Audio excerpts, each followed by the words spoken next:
up, everybody? Welcome back to another video. In today's video, I'm going to be going through my takeaways from Dan Campbell's introductory press conference with the Detroit Lions. So let's get it started. You know, I got to shout out DoseOfDion, man, because it was actually the first time I went live on YouTube.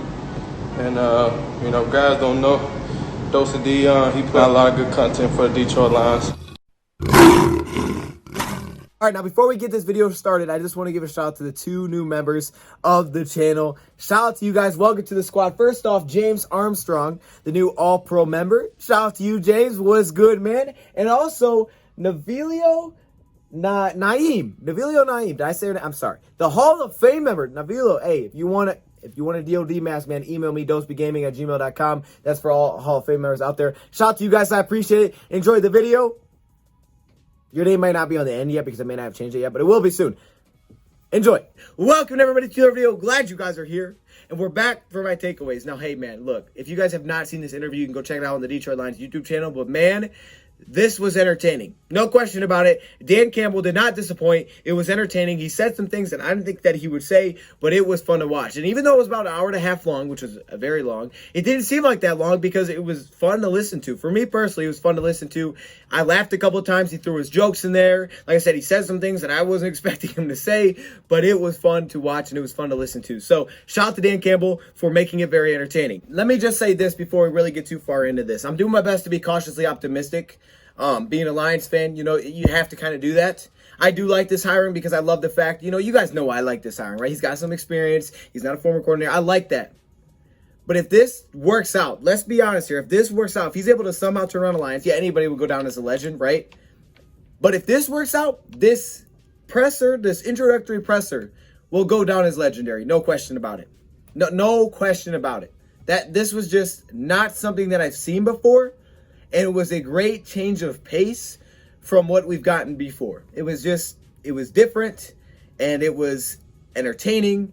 It was flat out awesome. I'll just say it like it is. Now, if I do jump around a little bit in this video, it's because I'm kind of going based on when the questions were answered and what questions were given. And obviously, they bounce around when they ask the questions. So just keep that in mind. But before we get into what Dan Campbell had to say specifically, I first want to touch on a couple of main points that I took away from Rod Wood and Sheila Ford Hamp. Very condensed and not talk about too many things that I took away from this because I'll say about everything that I took away. I wrote down a lot of notes. So I'm going to try to keep it pretty darn condensed. And we'll start off with Rod Wood and Sheila Ford Hamp. So first off, Sheila Ford Hamp said that Brad chose Dan. Boom, like that. All right, so we knew it happened simultaneously because that's what they said during Brad Holmes' introductory press conference. But they said that they gave Brad Holmes the list of finalists and they had him reach out to those finalists. And he came up with the same conclusion that he wanted Dan Campbell as the next head coach, which is a very good thing to hear. Personally, I like to hear that yes, he wanted Dan Campbell as well. So you know that they're already going to be on the same page. They wanted to work together. So that's great. So he didn't choose from all the candidates, but he did get to choose from the finalists, and he came up with the same name that they all came up with, and that was Dan Campbell. So good stuff to hear. Also, apparently Dan Campbell wrote them a book about how he was going to do things and sent it to the Detroit Lions before he went there for an interview. This dude's dedicated. All right, I'm very happy for him because clearly he wanted an opportunity with this job, and I'm actually really excited for him that he got it because I feel like you can just feel this dude's energy. When he talks, when he speaks, he wanted this opportunity so bad, and he's so glad he got it. Dan Campbell said himself that he told his agent, do whatever you can to get me in front of Sheila Ford Hamp. Just get me in front of Sheila Ford Hamp. Just basically give me an opportunity to kind of sell myself, and he was able to do it. So shout out to Dan Campbell. And finally, Sheila Ford Hamp also believes that players will love him. Clearly, they're going a certain direction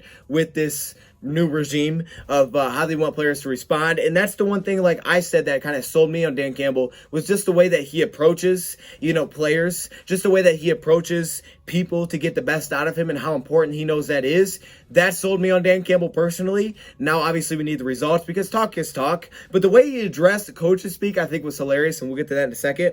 Now, with what Rod Wood had to say, he said that Mickey Loomis believes that coordinators, coaches will run to Detroit to work with Dan Campbell and to help sell him on the thought of bringing in Dan Campbell. See, they both know how important it is to bring in good coordinators. And I think it's really interesting that Dan Campbell said he's basically been in contact with 4 offensive coordinator candidates and 4 defensive coordinator candidates already. And we haven't heard about nearly any of those names, right? We have like a report about a few guys. But it just tells you how many things actually go on behind the scenes that we don't know about, which is kind of interesting to think about. It kind of stinks a little bit, but it's kind of interesting because there's so many things out there that we don't know about. He said it's no secret that he wants to work with Aaron Glenn as the defensive coordinator. I guess we'll just have to wait and see if he's willing to come along for the ride. I wonder what Dan Campbell had to say. Again, if I jump around a little bit here and it's a little bit confusing, I apologize. But there's a lot of things that I want to talk about because, again, I was very inspired. I was very energized. I don't know, like energized. I don't know. He just felt like an Energizer bunny. He was giving off so much energy during that presser, and it was kind of a nice thing to see, a nice thing to hear and listen to because, I mean, look, I understood the way that we approached it in the past with our interviews because, they're really, what are you going to say? But at the same time, it was a kind of nice, different approach that we got to hear, and it was just nice to hear. Like, I'll just leave it like that. So Dan Campbell said this. Basically, he came out. He's like, man, I need to contain myself because I may be walking on and off the screen. The dude was kind of messing around with the microphone at the beginning. Like, the dude was just completely pumped up. Now, he did say that he drinks a gallon of coffee a day, which I guess explains his energy to a point. Hey, do what you got to do. I don't like coffee like that, so do what you got to do, man. Maybe a gallon of hot chocolate. I see you on that one. Now, he told his agent that basically, tell them I'm Matt Campbell. It was a joke. He was Matt Campbell, Iowa State's coach, because obviously he has a very impressive resume, and a lot of people were looking at a guy like Matt Campbell. So tell him I'm Matt Campbell, and I'll kind of sneak in here as Matt Campbell, and now that I'm hired, I can say I'm Dan Campbell. I don't do jokes that well. That's what he said. He did it better than I did. I'm sorry, I messed it up. Now that we're past like the beginning of the introductory press conference, let's kind of get into the meat and potatoes of what he said in this. One thing that he stressed was compatibility over coachability, which I thought was really interesting. You don't usually hear people say that. And he basically said if you have all these alphas in a room, they're going to eat each other up and nothing's going to happen. Which I think is true. And I think that's the importance of being a head coach, is that as a head coach, you have to be able to say, okay, look, I don't know everything. I'm not the best at everything. So I need to make sure that I get the guys to help me with my weaknesses. And he also talked about with his team, that he said as a team, you have to have guys that are going to pick you up, that are going to pick up your weaknesses, because everybody has weaknesses. You have certain strength and you have certain weaknesses. So you need guys to be able to pick up those weaknesses, especially when things are going wrong. And that's what he also talked about with the coaching side of things. The coaches talk, which honestly kind of made me laugh a little bit. I was not expecting this, but man, it got me engaged really quickly. He said, you've had enough of that S word. I'm not going to say it on this channel, but you know what the word is, okay? You've had enough of that crap. All right, we'll basically say it like that. You've had enough of that crap, okay? He said it straight up. He said, excuse my language, but we've had enough of that. All I can tell you is this. Like, you can't guarantee wins. No coach can. You can't do that because you just don't know how games are going to play out. But he said this. I will tell you this.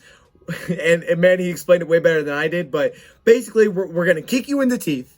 And, then you're going to hit us and we're going to smile. Okay, we're going to get back up. We're going to take out one of your kneecaps. It was kind of gruesome. I'm not going to lie. It was a little bit. It's like, okay, dang, Dan, you're really going in here. But ultimately, his message was, we're going to be the last one standing. It's going to be ugly. It's going to be a dogfight, but we're going to be the last one standing.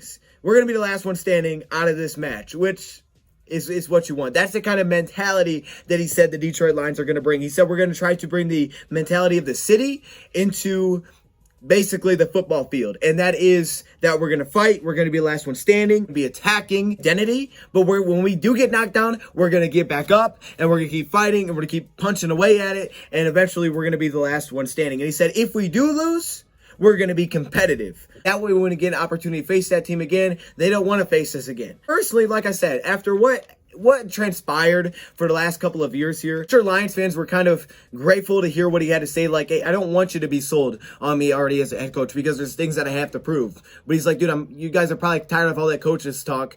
So I'm just going to tell you like it is. This is how we're going to play as a team. But I can't guarantee things, and he can't. So I'm sure as a Lions fan, a lot of you guys were probably excited to kind of hear just, his approach to things. Him and Brad Holmes, they're on the same wavelength. He said twice they finished each other's. Okay, did you finish it? No. It's like a movie thing. You know how they do it? Like, oh, they finish each other's sentences. Like, oh, what? And then they eat spaghetti together. The point is they had the same view, right? They had the same vision, and, they're looking at things in a similar way. they're not going to agree on everything, which is good. You know, you don't want everybody to agree on everything, but they have a similar vision, you know, looking at things the same type of way, and it's really going to help as they go on. And I really feel like there's going to be a very good connection here. I just feel like there's going to be a good relationship between GM and head coach. One's not going to be reporting to the other. They're going to be basically reporting to each other, but I feel like they're both humble. They're both willing to work with the others, where it's not going to be a power issue. I don't see power struggles coming here, and I also think that was a big thing that the Detroit Lions were obviously looking for. But now one of the things that I love that he said the most was, he said where things start, where winning starts, and he said it starts at the top. He starts with Sheila Ford Hamp, and I completely agree with this. This is what the Lions have lacked for so long now, is starting at the top. Consistency, stability, they have not had that. And if you can have that at the top, if you can have that, it will trickle its way down. And that's basically what he said. It starts with Sheila Ford Hamp, and I know that she wants to be a winner. She's great. And it works its way down. And if it starts at the top, it will trickle its way into the locker room, which I think obviously is what the Lions have been missing. I'm glad that he recognizes and realizes that, and I hope that this works out, and I hope that this lasts for a long time. I want this to last 6 years plus. I want this to last for a long time. I don't want this to be 3 years and fired again. That's what we've done so many times. I want this to last. So I'm just glad that he realizes that's an issue with Detroit, and that's something that if you can get it right, if you can find that at the top, it'll work its way down. The 53-man roster, I thought he had an interesting way. So since he said basically they're reporting to each other on this, and there's not like, okay, you're reporting to me. He said what they're going to do is if they disagree on, one of the players, they're going to go into a room, going to fight about it, and they're going to see who comes out last. No, it's a joke. I'm sorry. I like his jokes though. They made me laugh. Like it was, it was funny. He didn't laugh after his own jokes though, so maybe they weren't funny. If you laugh at your own joke, does that make it funny or does that make it like awkward? I don't know. I think it's more funny if you laugh at your joke because that means it was a funny joke to you, so it had to be funny. With Miami and his time Miami, the 5-7, he said, look, I took my lumps. All right, I learned a lot from that. He said I have a list of things that I would have done differently. So yes, things weren't perfect there. Things weren't great there. He said, but I took my lumps. I learned from it. And even though I don't have the most experience, I do have experience. And I know, things that I would change, things that I would do differently. And things that I took away from him. Again, we know that the players liked him there. And he said he was super grateful because there was other offers out there. But Sean Payton, he called him. He's like, look, I can help you. I can help you, kind of fill in all those holes that you have. I can help you, learn. All right, you come here with me. I will help you learn about this job as a head coach. And he basically took him under his wing. He's been learning from Sean Payton. And man, there's not many coaches in the league that you would rather learn from than a guy like Sean Payton. And just the environment that they have in New Orleans, how everything is going. And obviously that's something that they want to bring to Detroit, kind of how things are running in New Orleans where, look, there's no egos, which he said there is no egos, and everybody's on the same page, but everybody's doing what they can to basically help Sean Payton because Sean Payton is the face of the New Orleans Saints. Obviously, Drew Brees is as well, but it's Sean Payton's team. So everybody helps Sean Payton, but they all work together to a similar vision. And he also stated that with players, which I thought was cool and interesting, is that he said, look, a player can be super skilled and super talented, but if you don't have an ultimate vision for him, you're not getting anywhere. You have to have a vision for what that player can eventually be. It was a lot of things, he said a lot of things well, but he was genuine. I mean, this was Dan Campbell. The way that he said things, the way that he, I'm stating it a little bit differently than he said things personally, but he's a very genuine person, a very humble person, and the way that he says things, he says how he feels. This team will do the freaking right thing. Freaking. He said freaking. Right? I mean, I know I say freaking a lot, but he said freaking. Here's some of the questions that he was given and how he answered those. Coordinators, how he's interviewed a lot, how he's probably interviewed 4 offense coordinators, 4 defense coordinators, and, he's going to continue to do that because he knows he has to find the right people. The thing is, I love that he knows how important that is.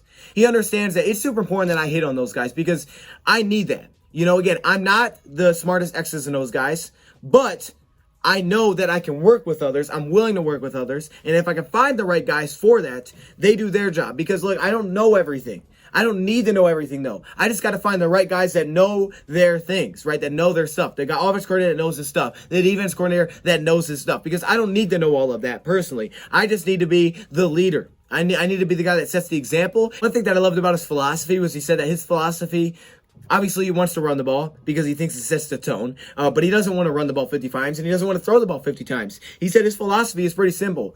I want to put our best on your worst. It's all about matchups. And if that means we're going to exploit that matchup by running the same thing over and over and over, we will do it. Offensively and defensively. And again, he went back to putting the players and doing what they do best. And that's something that Aaron Glenn has done. Doing what the players do best. Using their strengths and kind of protecting their weaknesses by having other players player's strength, basically protect their weaknesses, right? But it's using matchups. It's all about matchups. So if there's a matchup that this defense gives us, we will attack it over and over and over. And that's what the NFL seems to be about. It's about matchups. It's about getting your best on their worst. And we're going to find a way to do that. He used an example of getting DeAndre Swift in the slot. Maybe we'll put Swift in the slot. We'll get him lined up against a linebacker. We will use our advantage. Our advantage there is that Swift cannot be covered by that linebacker, for example. So we'll take that to our advantage. We'll attack that over and over and over until they adjust. And if they don't adjust, we'll keep attacking it. That's his philosophy. A lot of professional sports, but if you can get those right matchups, now you're sitting pretty, and you just got to keep attacking it over and over and over, force them to adjust, which will ultimately open up other things. Going back to just how he is, and the reason you call him a player's coach is because he said understanding players basically as people. Why are they doing what they're doing? Why are they late to practice? You know, why is what's happening? You know, understand what's going on in their life. Understand everything about that player, because I think when you get to know the players and you get to know, you know, how the player is, what the player is going through, what their personal life is about, there's a lot of stress. He said, look, there's a lot of stress on these guys. Yes, they're getting paid and that's great, but there's a lot of stress between social media, things like that. There's a lot of pressure, but it's about understanding the players. And that's what it is about. You have to understand the people. And once you understand your players, you're going to get the best out of them, because they realize that you are taking the time to understand who they are and what they're about and what they've been through and what they're going through. Once you do that, you're going to get the best out of them, because they will start to buy into what you are teaching, because they're like, hey, this guy is taking the time to want to be willing to understand what's going on in my life, reach out to me and see what's going on. Dom Mulebach, he said, yeah, he was a little surprised that Mule was still around. He's called him Mule because, hey, Dom Mulebach was playing there when he was playing there. Now he's coaching and Dom Mulebach's still here. Shout out to Dom Mulebach, man, though. What an absolute legend he is. This is what kind of made me excited. He was asked about the roster, and he said, look, we're going to dive into this weekend. It's going to be a huge thing that they focus on this weekend, is going through the roster. But he said, with the tape that I have watched, I'm going to be honest. There's some pieces that have fired me up. And yes, more of those pieces come on the offensive side of things. There are a lot of offensive pieces that do fire me up.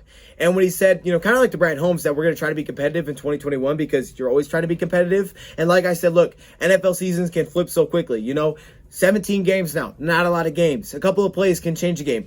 Your record can change very quickly. So look, if we have a good draft, you land a couple of free agents, maybe you can make some things happen. Again, I can't guarantee wins, but I can tell you there are pieces that fire me up. And if we can add to those pieces, if we can put around pieces to the pieces that already fire me up, we could be going somewhere. And it's the point that I made, where just because your defense was like this or your offense was like this last year doesn't mean it's going to be like that next year. Even the same pieces can look better with better coaching.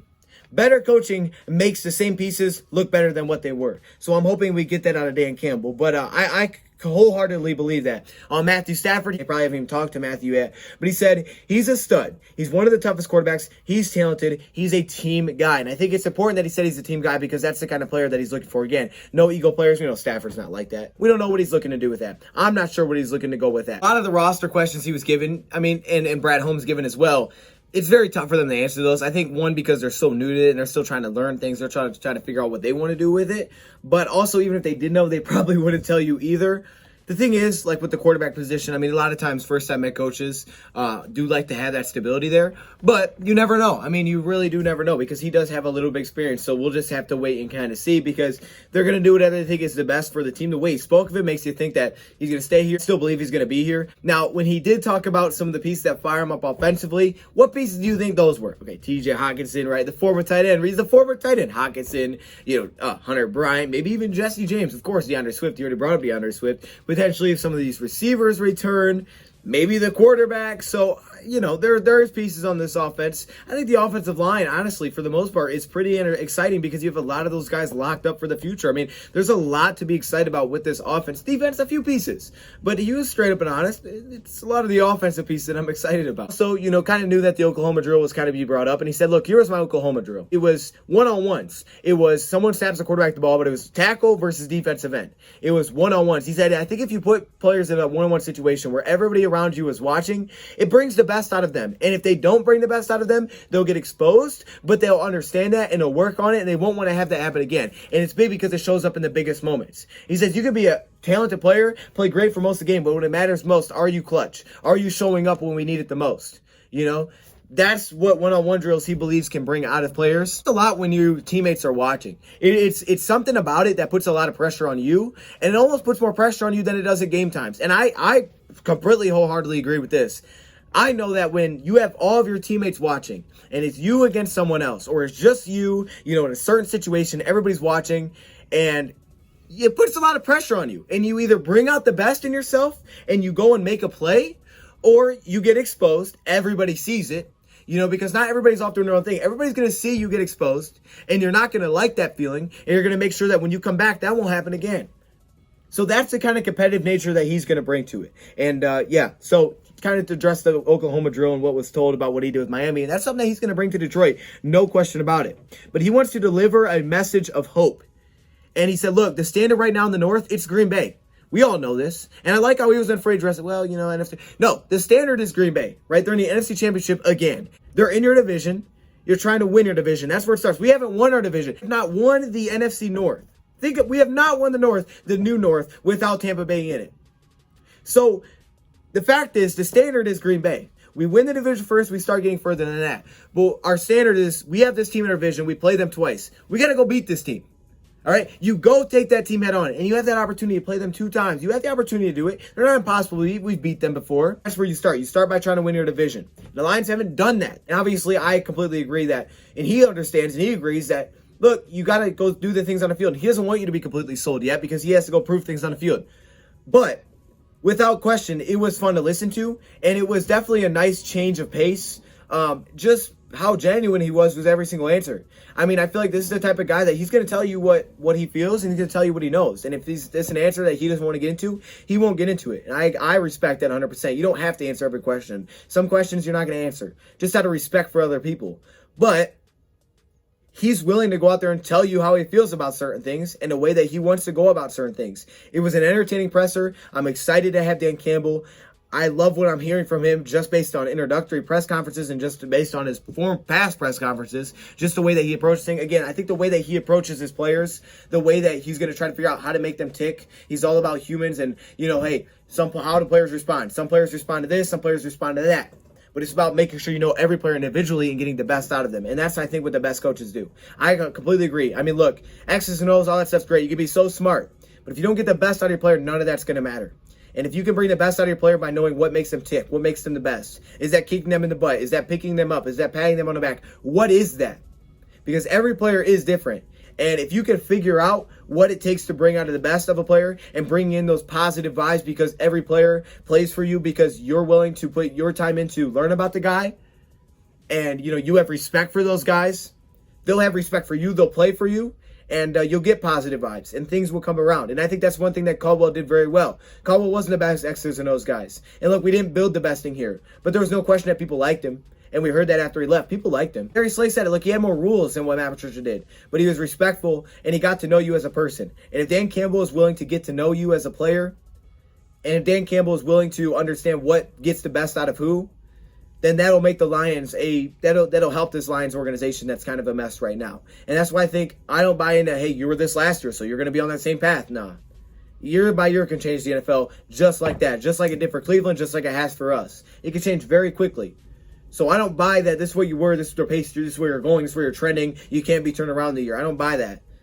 I don't buy that at all. You get the right players to buy in, players will look different in a certain team. So I'm excited. I don't know where the Lions are going with things. There's a lot of things up in the air right now. But it's exciting time, and Dan Campbell was definitely fun to listen to. Let me know your thoughts in the comments below. Thank you for watching, and I'm out.